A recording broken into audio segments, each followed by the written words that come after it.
Hello everyone, welcome back to Lakshya Marg. आज का हमारा वीडियो का टॉपिक होने वाला है काफी important concept that is given by mister Henry Fayol, जो होने वाला है अथॉरिटी एंड रिस्पॉन्सिबिलिटी। तो आइए बिना देर किए इस वीडियो को शुरू करते हैं।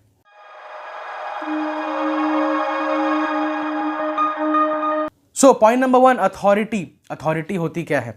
एकदम इजी कॉन्सेप्ट है। Authority and responsibility are like parallel tracks, एकदम बगल बगल चलेंगे और हमेशा मौजूद होंगे। ये एक दूसरे को कॉम्प्लीमेंट करते नजर आएंगे। क्या चीजें? Authority and responsibility. अब ये होती क्या है, अब समझो। जहां पर अथॉरिटी होगी हिसाब से वहां पे रिस्पॉन्सिबिलिटी होनी चाहिए, और जहां पे रिस्पॉन्सिबिलिटी होगी वहां पे अथॉरिटी का होना बहुत जरूरी है, क्योंकि काम नहीं तो या तो होगा नहीं, या तो बना बनाया काम बिगड़ेगा। एक छोटा सा एग्जांपल लूंगा, उससे आपको ये चीज एकदम क्लियर हो जाएगी। मिर्जापुर सीरीज सब लोगों ने देखी है ना, पहला वाला पार्ट। उसमें एक डायलॉग था कालीन भैया का। वो कहते हैं, शायद वो गुड्डू भैया को ये बात कहते हैं कि ओ पहलवान, एक बात कान के पट खोल के सुन लो। क्या? कोई भी काम करना मगर हमसे बिना पूछे नहीं।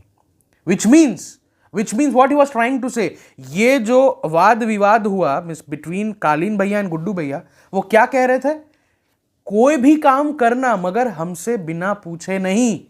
Which means he is giving him the responsibility to do the jobs, but he is not actually giving him the authority to take decisions. तो भैया, कट्टे का व्यापार अगर बढ़ाना है और आप उनको ये रिस्पॉन्सिबिलिटी दे रहे हो, तो आपको अथॉरिटी भी तो देनी पड़ेगी ना, टू टेक डिसीजंस। नहीं तो क्या होगा? काम ढाक के तीन पात हो जाएगा। और वही चीज हुआ था ना। इनिशियली हम लोगों ने क्या देखा कि initially it wasn't effective, but once they were given the complete authority, या take the decisions, take feel, do whatever you feel like, just मतलब हमारा कट्टे का व्यापार बढ़ा दो, just see what happens. I am not promoting कि कट्टे का व्यापार में हेनरी फेयोल के प्रिंसिपल्स घुसाओ, but we can have a great example from there. इससे छोटे छोटे लाइफ एग्जाम्पल्स आप उठाओगे तब मैनेजमेंट पढ़ना और आसान हो जाएगा, क्योंकि मैनेजमेंट किताबी पढ़ाई नहीं है। Management real life examples, real life scenarios को आप कैसे कनेक्ट करोगे, यही एक अच्छा और एक सिंपल और एक अच्छे मैनेजर की यही एक पहचान होती है। अब आते हैं अथॉरिटी एंड रिस्पॉन्सिबिलिटी, जो हमारे राइटर्स, ऑथर्स और बीएसटी के एक्सपर्ट्स कहते हैं। ठीक है, ये क्या कहते हैं? Authority means the power to take decisions, जिसका मतलब है कि एक बंदा जिसकी पास रिस्पॉन्सिबिलिटी है for a job, for a task to be performed, उसके पास पावर टू टेक डिसीजंस भी होना चाहिए। अगर आपको अथॉरिटी एंड रिस्पॉन्सिबिलिटी समझ में नहीं आएगी, just flip the words, completely flip the words. इसको कर दो responsibility and authority, responsibility and authority. अब ये क्या होगा कि जो भी बंदा रिस्पॉन्सिबल है उसको अथॉरिटी भी देनी पड़ेगी। विच मीन्स अगर आप क्लास मॉनिटर हो, आपके टीचर कहते हैं कि मिस्टर ए और B, whatever your name is, कि 2 दिन के अंदर I want that the first page of your almanac और your diary should be filled completely with the details, और आपका काम है सबको चेक करना, तो आपको ये अथॉरिटी भी देनी पड़ेगी उस मॉनिटर को कि वो अपने फ्रेंड्स से बात करके, वो अपने क्लासमेट्स को समझाकर, वो उनके डायरीज को, एल्मनैक्स को चेक करके थोड़ा प्रेशर बनाए, क्योंकि अगर वो नहीं होगा तो आपका काम भी खत्म नहीं होगा। तो we can say that the concept is that whosoever will be responsible for the work given by the management, he should also be given the authority to perform the task, क्योंकि बिना अथॉरिटी के responsibility का कोई मतलब नहीं है, and vice वर्सा। अब definition क्या कहता है, एक बार डेफिनेशन भी पढ़ लें। Authority means the power to take decisions, that is simple, that we have discussed. And responsibility means the obligation to complete the job assigned on time. Obligation to complete the job. कोई भी काम है stipulated time period frame में खत्म होना चाहिए, मगर उसके लिए अथॉरिटी का भी मौजूद होना बहुत बहुत जरूरी है, जैसा हम लोगों ने अभी बात किया। And the last line says that if the person is granted authority, the person should also be responsible. Plus we can take it other way around. If the person is to be held responsible, the person should also be given authority. एक सिक्के के दो पहलू, हमेशा याद रखना, दो पहलू हैं। If the person is responsible, या if the person is going to be responsible, the person should also be given full authority to perform his job. And vice versa, इसको एकदम घुमा दो तो हो जाएगा if the person is given the authority to do a job he should also be held responsible for the completion of task in a given stipulated time period. ठीक है, I hope आपको ये समझ में आ गया होगा the difference between authority and responsibility या the presence of authority and responsibility. अब आते हैं हम लोग जो हमारा सबसे इंपॉर्टेंट पॉइंट है जो कि होने वाला है हमारा advantages and consequences, advantages of application and consequences of violation. Number 1 जो हमारा बेनिफिट आने वाला है जो कि एडवांटेजेस ऑफ एप्लीकेशन है वो है prevents the misuse of authority. Once the person is to be held responsible, आप कह दो किसी को कि अगर ये काम नहीं हुआ तो देख लेना तुम्हें जिम्मेदारी ठहराई जाएगी, तब वो बंदा वो काम करेगा। If he is to be held responsible, he और she is going to be responsible, वो अथॉरिटी का मिसयूज नहीं करेगा, वो अपने अथॉरिटी का प्रॉपर यूज कर आपके टास्क को कंप्लीट करेगा, ऑप्टिमम यूटिलाइजेशन ऑफ रिसोर्सेज होंगे एंड इफेक्टिवनेस भी और ज्यादा बढ़ेगी। Okay, point number 2 it says it helps in fixing the responsibilities. Same thing, same point का एक्सटेंशन है जबरदस्ती कि helps in fixing the responsibility. Once you are giving the authority and responsibility to different people, अब आपको मालूम है कि कौन सा काम किसके सह पर है, आपको मालूम है कौन सा काम कौन सा व्यक्ति आपका कंपनी के अंदर करने वाला है। Is it being perform by mister A, is it being to perform by mister B या सी, आपको मालूम है कि कौन किस काम के लिए रिस्पॉन्सिबल है।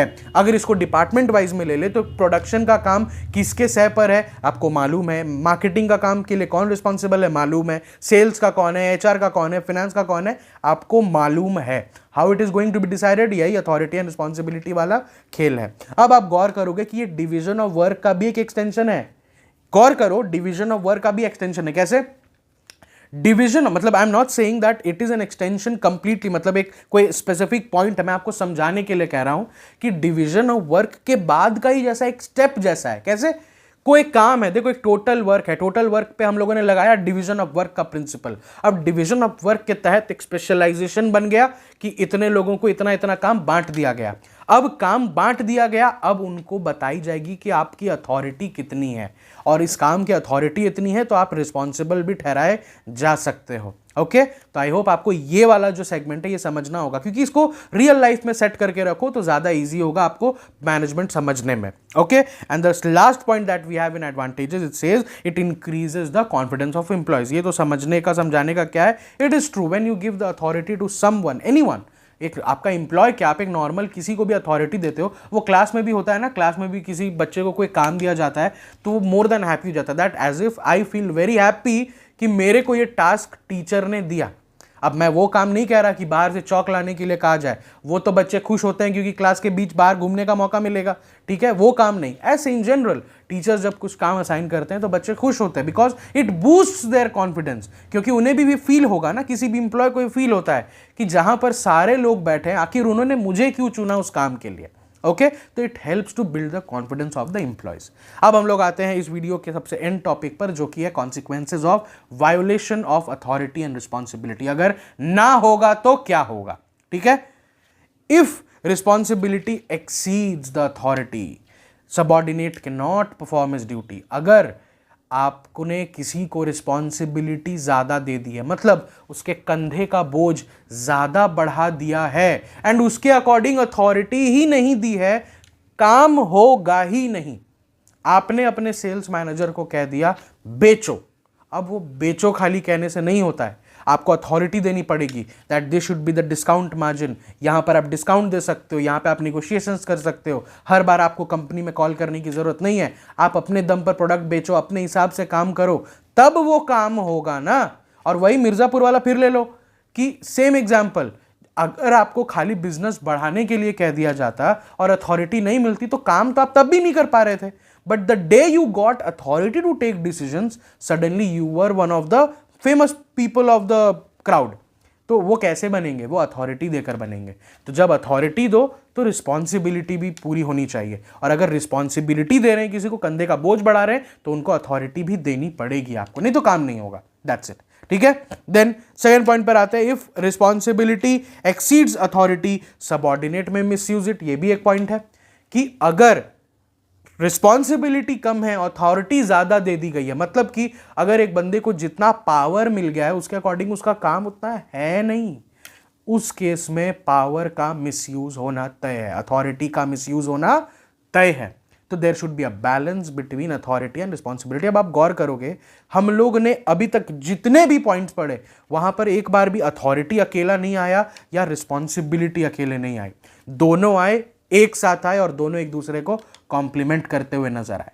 Okay, third and the last point, it says work gets delayed due to the mismatch between authority and responsibility. Work gets delayed, which means कि जब authority and responsibility के बीच में balance नहीं होगा तो there will be completely mess created, chaotic situations होंगे, wastage of resources होंगे, क्योंकि जो हमारे individuals हैं उनको अपनी authority, उनको अपनी responsibility मालूम ही नहीं है। तो it should be well signed, it should be well assigned to all the individuals working in the company. Okay? I hope आपको ये वीडियो अच्छा लगा होगा। एक बहुत इंपॉर्टेंट कॉन्सेप्ट है जो हम अपने आगे आने वाले लेक्चर्स में भी काम आने वाला है।